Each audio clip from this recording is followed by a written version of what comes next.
Weapons, gold, relics, flags, betrayals, mysteries, and even unidentified flying objects. These are the titles of some of the most enigmatic mysteries surrounding World War II. In this new military history video, we will unravel them one by one and try to get to the truth. Let's get started.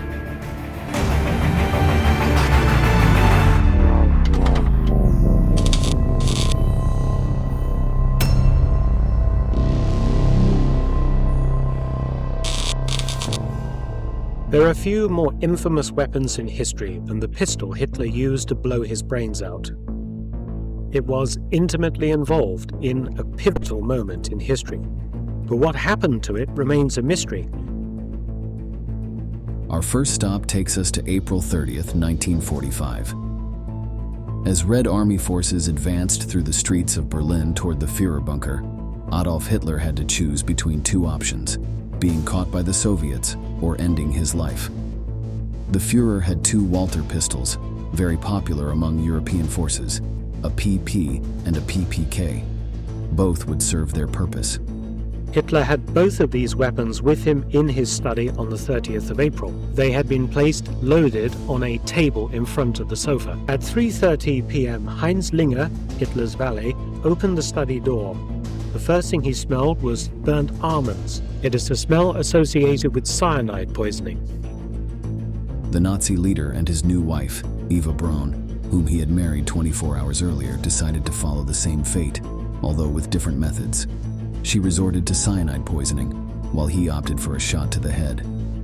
The couple lay lifeless on the ground. It was time to follow the instructions left by the Nazi leader. Their bodies were to be taken to the garden of the Chancellery, to be burned and buried. Hitler's personal assistant, an SS officer named Otto Günsche, began preparations to carry out that task. It was he who picked up the two weapons that had ended up on the floor next to the corpses. From that moment on, the path of the pistols becomes somewhat uncertain.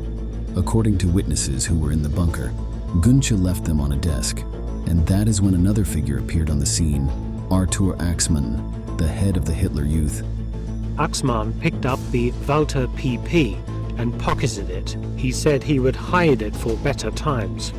Some sources claim that the PPK was handed to his adjutant, Welzin. Axmann and Welzin were both involved in the breakout from the bunker on the 1st of May 1945. Axmann managed to make it to the West and was only captured several months after the end of the war. When questioned about what happened to the pistol, he said that he buried it. The Nazi claimed he had left it underground next to a bridge in Berlin, but the weapon was never found. If what Axmann said is true, the Walther PP with which Adolf Hitler took his own life could still be buried in the heart of Germany. However, there is no certainty about which of the two weapons was used for the fatal shot to the Führer's head. So the pistol that actually killed him could never have been in the hands of the headmaster of the Hitler Youth. But what if this piece of history remained in the possession of his assistant? Welzin, he was captured by the Soviets. He died in Soviet captivity. This would probably explain why a battered Walther PPK turned up in the Moscow State Archives among other Hitler relics in 1991 after the fall of the Soviet Union. The pistol was reputedly kept by Stalin in his office and was known as the gun that Hitler used to kill himself with. Without the necessary evidence to confirm which weapon Hitler used to take his life, or the exact location where his two pistols ended up, this has become the first of our great unsolved mysteries.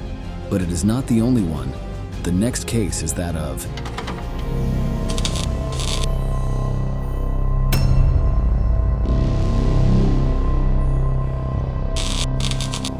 The Frank family had moved to Amsterdam from Germany to escape the rise of Hitler. They found safety in Holland, where Otto Frank ran a manufacturing business. But then the Nazis invaded in 1940. 2 years later, the Franks, Otto, wife Edith, Anne, and her sister Margot, along with 4 other Jewish friends of the family, went into hiding in an annex behind Otto's warehouse. The family lived within 4 walls for years, hidden behind a bookcase with books and other objects that concealed the entrance to the annex. News about the Nazi treatment of the Jewish people came through the radio, and fear was the motivation for not moving from that place. However, what they did not expect was that terror would knock on their door. On August 4th, 1944, a call from an informant brought the security forces to the building. It's a warm day, sunny, and around 10:30, between 10:30 and 11, a couple of men walk in. They were detectives with a Dutch police unit working with the Nazis. An SS officer named Silberbauer led the team. They demanded to be shown around the warehouse. They end up in front of the bookcase, which is hiding the entrance to the annex. The details of the raid have remained shrouded in shadows. There are no documents that tell the official story, and the memories of those who were there are mixed with theories and assumptions. The only certainty that has left an indelible mark is the fate of the Franks. On September 4th, 1944, the last transport went to Auschwitz. Well, when we arrived in Auschwitz, there were men standing there with clubs. Women here, men there. We were separated right onto the station. So women went to Birkenau camp, and we went to Auschwitz camp from the station, when I never saw my family again. All the women in the family died. Anne, aged 15, died of typhus after being taken to the Bergen-Belsen concentration camp. However, she remained alive in popular memory after her diary was found, in which she recounts her days of confinement and hiding during the Holocaust. For his part, her father Otto Frank was the only survivor of his family and spent years trying to discover who had betrayed them, informing the authorities about their hiding place. Although this was not an easy task. Is that the raid may have been caused by somebody in the immediate area seeing something, hearing something, and reporting it, all living just a wall or two away from one another. When you take a look at the threats, the question isn't, what caused the raid? The question might be, how did they last more than 2 years without being discovered? This former FBI agent, named Vince Pankoki, carried out a great investigation to find an answer to the question of who was the informer. His conclusion was that the one who betrayed Anne Frank and her family was Arnold van den Berg, a rich Hebrew notary who collaborated with the Nazis by providing information about hiding places to avoid being killed. However, this theory does not convince some historians, and the list of suspects grows. There are characters like Anna van Dyck, who followed the example of van den Berg, and after the war was executed for turning in 700 Jews, or Willem van Maren, an employee of Otto Frank. After 80 years since the betrayal, no concrete evidence has been found that can confirm with certainty who was truly responsible for the fateful call.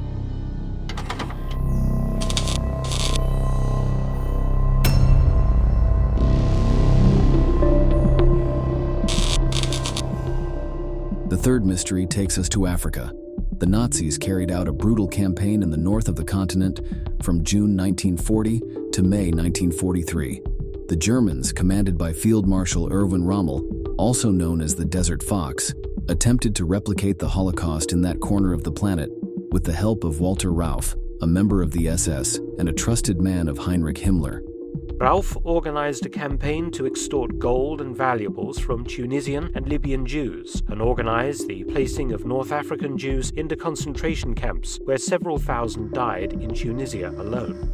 The results of all this plundering and abuse is collectively termed Rommel's gold, which is a little unfair to the Desert Fox, for though Rommel technically had command responsibility over Rauff, in reality Rauff answered to Himmler and not to the German army.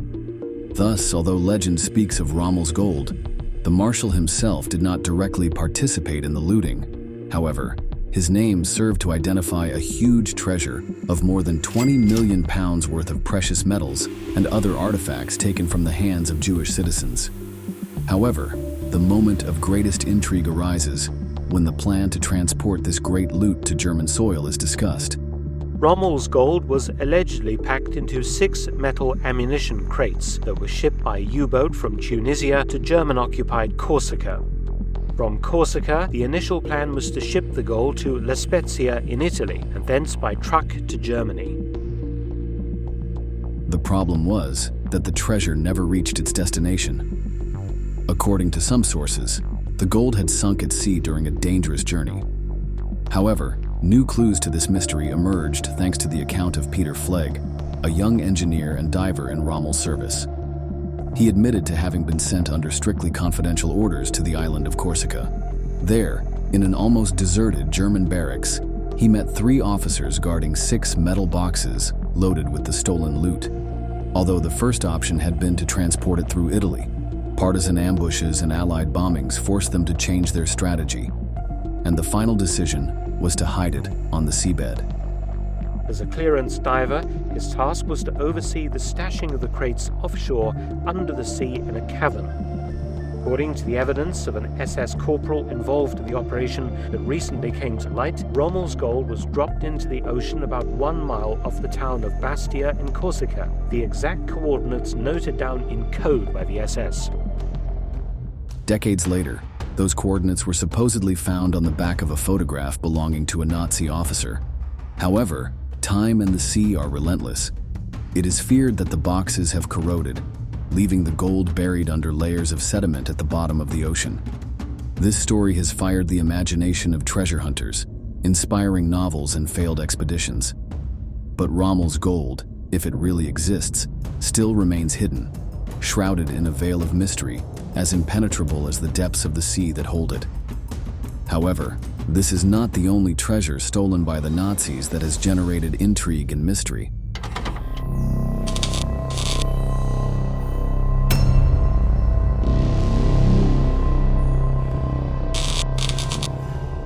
Its value today is estimated at 200 million euros.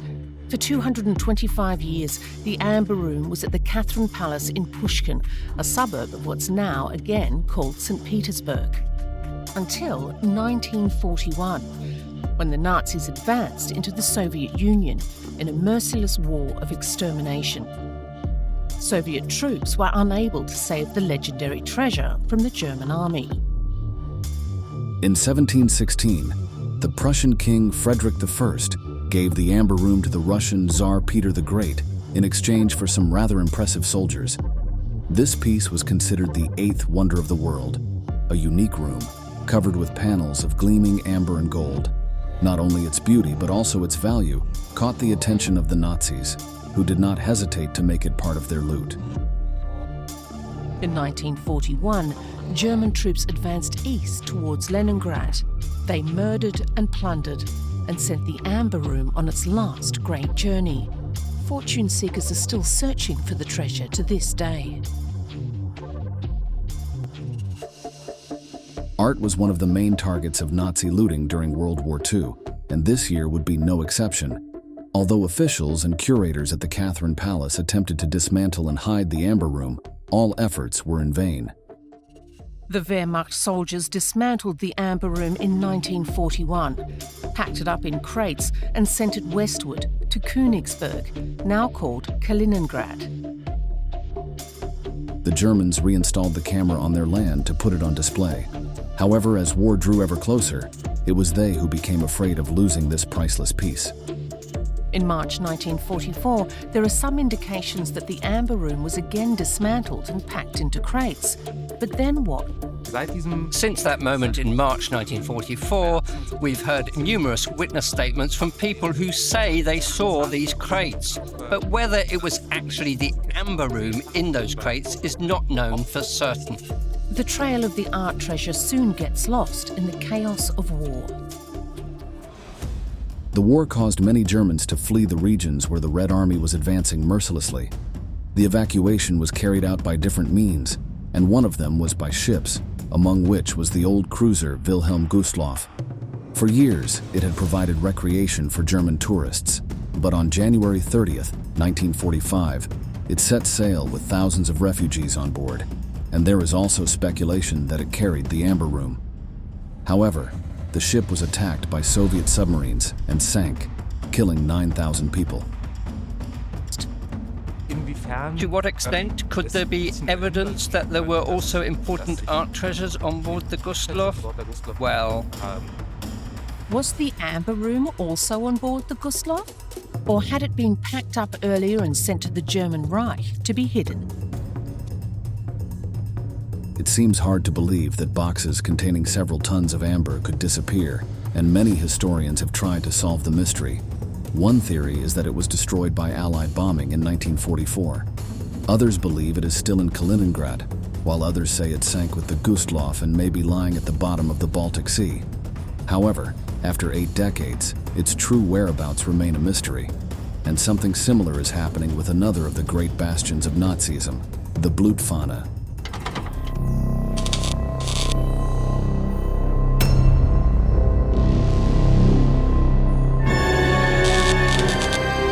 If any one object can be said to be a kind of Nazi crown jewel, it was a flag, revered and venerated by the party faithful. The Blutfahne was a swastika banner that had been carried by NSDAP members during the disastrous beer hall putsch in November 1923 in the city of Munich. The failed beer hall putsch was the act of rebellion that would later become the foundation of the Nazi regime.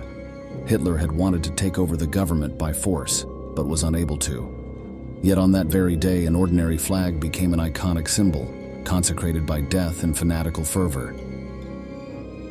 The attempt went disastrously wrong when the Munich government leaders ordered out the Reichswehr and the police, and an armed confrontation followed as Hitler and thousands of Nazi supporters and brown shirts marched towards the Feldherrnhalle monument in the city center. Shots were exchanged between the Nazis and the police, resulting in the deaths of 16 Nazis and 4 police officers. Hitler was arrested shortly after the clash. However, he did not experience this event as a defeat.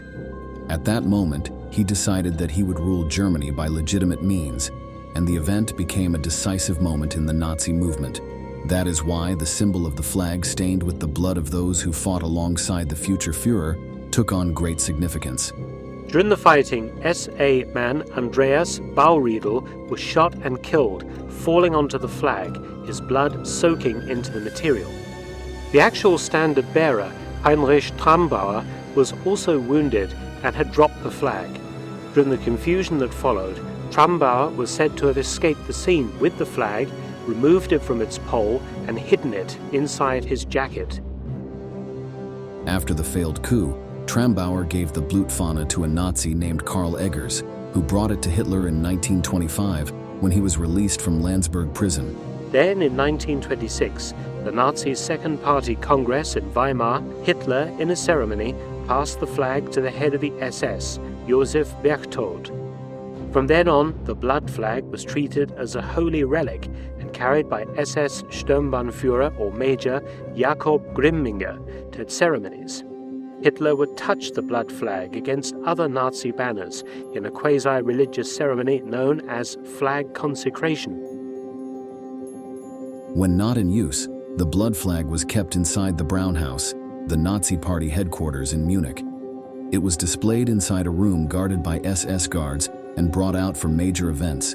It was last seen publicly in Berlin on 18 October 1944, but after that date, it disappeared. There is speculation that it was destroyed in an air raid. The Brown House had already been damaged by Allied bombing in October 1943. The building was completely wrecked in January 1945. Grimminger, later an SS colonel, survived the war, finding work as a street sweeper in Munich and later as a city councillor. He died in poverty in the city in 1969, aged 76. No one thought to ask him what happened to the flag. Beyond what has been suggested, a great cloud of doubt surrounds the Blutfahne. Since due to the constant bombings suffered at the end of the war, many of the Nazi relics were hidden in a safe place. However, the true destination of the blood flag remains a mystery. But it is time to leave the symbols behind and focus on a luminous and enigmatic figure.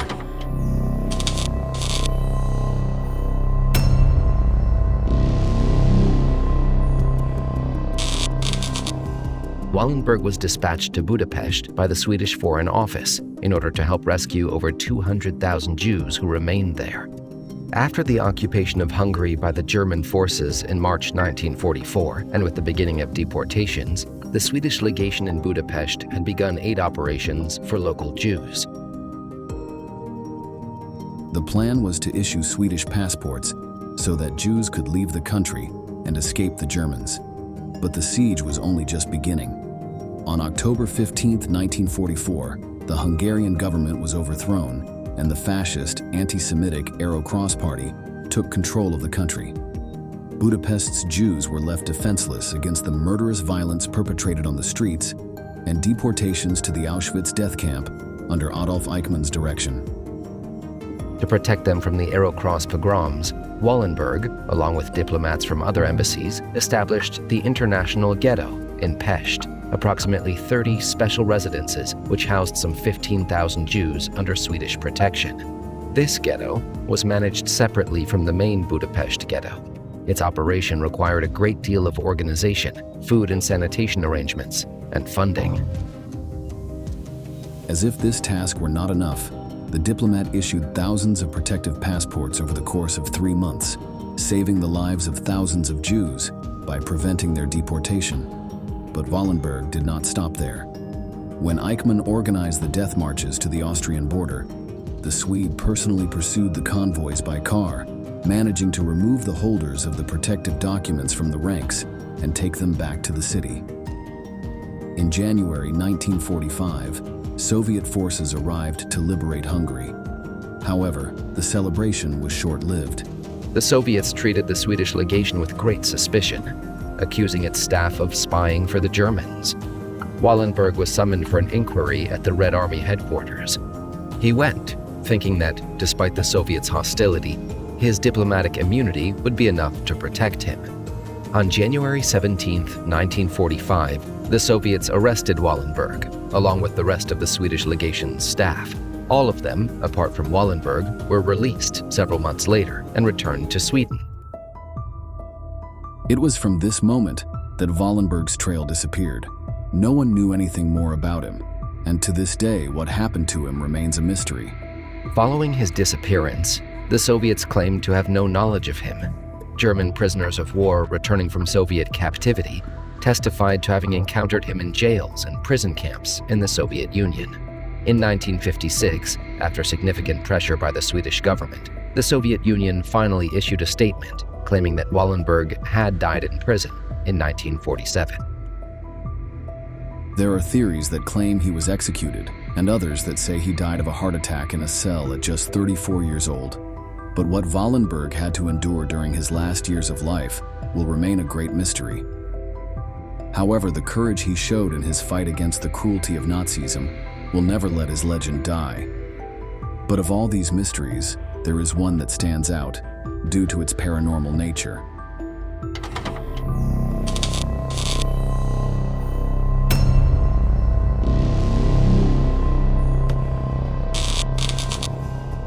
November 1944. One of the early interesting Foo Fighter reports comes from the 415th Night Fighter Squadron. They're flying missions over northeastern France. That's not far from Germany. And this is still in Nazi-occupied part of France, where you've got a number of lights, 8, 10, 12 lights coming in on the left of the aircraft group that are apparently maneuvering in a very unusual way and then just take off. The lights moved at such a high speed that it left the pilots completely astonished. These unidentified flying objects, commonly called UFOs, were the focus of multiple reports. They were mysterious glowing spheres, usually red or white in color, that exhibited rapid movements and maneuvers impossible for the technology of the time. They seemed to follow or accompany the planes at a certain distance, but despite being disconcerting, they did not attack or cause apparent damage. The pilots often described these objects were sort of fuzzy lights. It could be a plasma light that would come up from the ground towards the airplane. And we know that now because there have been reinvestigations of all the flights. At the time, of course, there was no Air Force. It was the Army Air Force. They were taking reports from pilots very, very seriously. Because if there was a new German weapon, all the pilots needed to know about it. The name Foo Fighters was coined within the military as a reference to a popular comic strip of the time called Smokey Stover, where foo was used as a nonsense word. Pilots adopted the term to refer to these mysterious aerial phenomena that could not be explained. However, there were several theories that attempted to do so. Some spoke of advanced technology, i.e. secret or experimental weapons, possibly developed by the Germans or the Japanese. Other possibilities were that they were atmospheric phenomena, reflections, or optical illusions. Also, hallucinations caused by the stress of combat were added. And finally, the perspective of ufology indicating that they could be alien ships. The U.S. government has never offered an explanation for the Foo Fighters. We know that the OSS, which was the precursor of the CIA, investigated. We know that British intelligence investigated this, and we don't have conclusions. Although the Foo Fighters attracted attention during the war, official reports failed to fully explain the phenomenon. After the war, in many cases, the related files remained classified, which only fueled conspiracy theories and left our last mystery unsolved. Now, after having covered the greatest enigmas surrounding World War II, the time has come to say goodbye. Thank you for having accompanied us on this journey of intrigue and suspense through one of the most significant chapters in history. We look forward to meeting you again in our next video.